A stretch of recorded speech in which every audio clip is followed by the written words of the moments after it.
All right. We have South Dakota State Representative Tina Mulally on with us. Hello, Tina. How are you? Hi, Glenn. How are you? It's nice to speak to you again. Well, you alerted us about a week or two ago on this, and we have really looked into it.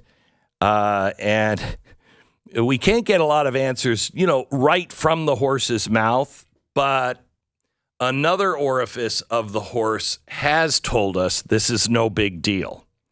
So can you go through what you're fighting and what we're seeing all across the country that's just kind of slipping by everybody? Sure, Glenn. I really appreciate it. First off, let me say I'm no cryptocurrency expert. Okay.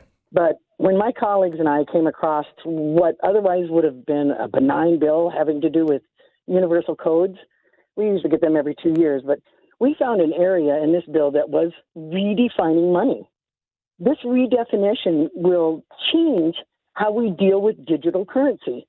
It would make it so Bitcoin and Ether would not be counted as money, but only the digital currency issued by the federal government could be considered money. Now, that's a concern.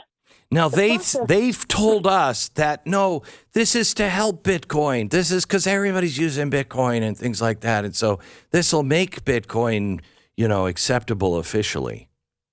That's not true? No, because it's only digital currency that is issued by the federal government. And as we know, Bitcoin and Ether are not, that's a... Right. Okay, so so right now, can't we use Bitcoin as money, for all business? I mean, if a business is taking it, then we can use it as money. Why do we need this definition changed? Well, it's, as you know, they want to control it. Here's what's at stake, Glenn. When the federal government controls digital currency, not only can they see what you're buying, but they can prevent you from buying anything at all.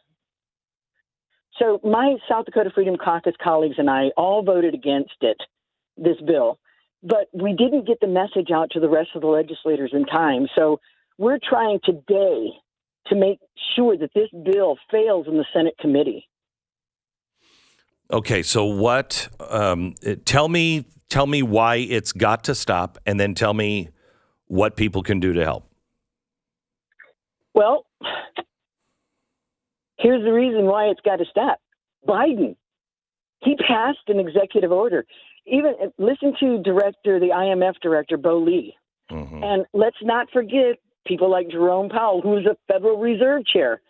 These are entities that are trying to redefine it because they know if they do, they will control the money and ultimately control everyone else. What can people do? You're in South Dakota, right? Where's your? Yes, we are. Yeah, where's your governor on this? Well, I haven't heard from her, but she has been, on the side of Americans for a long time. Yeah. And the constitutionality of what's going on. Here's how you can help, Glenn. The South Dakota Freedom Caucus has already started applying pressure by alerting the grassroots to contact their senators and representatives here in South Dakota. And just being with you today is very helpful, getting the national attention to what's happening. But because this is a universal code, it works best when all 50 states adopt it. So if we here in South Dakota fail to stop it, maybe your listeners have family or friends that live in other states that are considering similar language to this legislation. Oh, I'm sure it is. The alarm. It's everywhere. It's everywhere right now. Yes, and we believe that they're going to try and take over because without all 50 states adhering to it, because the universal code basically it's not a federal law. It is a universal code that states adopt so that they can conduct business. Correct. So the UCC tells us that this amendment, changes the definition of money, but it doesn't encourage the adoption of digital currency by the U.S. or any other government. That's true. It's not saying, hey, and we really hope that they do it. It's just laying down the road and the pathway. So when they do a change, if they do, to digital currency, it's all done, correct? Correct. Okay. All right. Where do people call if they want to affect? Do they just call the legislature or the Senate there in South Dakota? Well, if they go to southdakotafreedomcaucus.com, to our website, right, we have a list there and a petition that they can sign, but we have a list of the senators that are sitting on the committee that will be heard in about 45 minutes. They can call those senators, email them, whatever, but you can also get a hold of the senators on the Senate side, all of them, because if it passes out of committee, it must come to the Senate floor to be heard and voted on there. And we're putting the pressure on, and they're feeling it.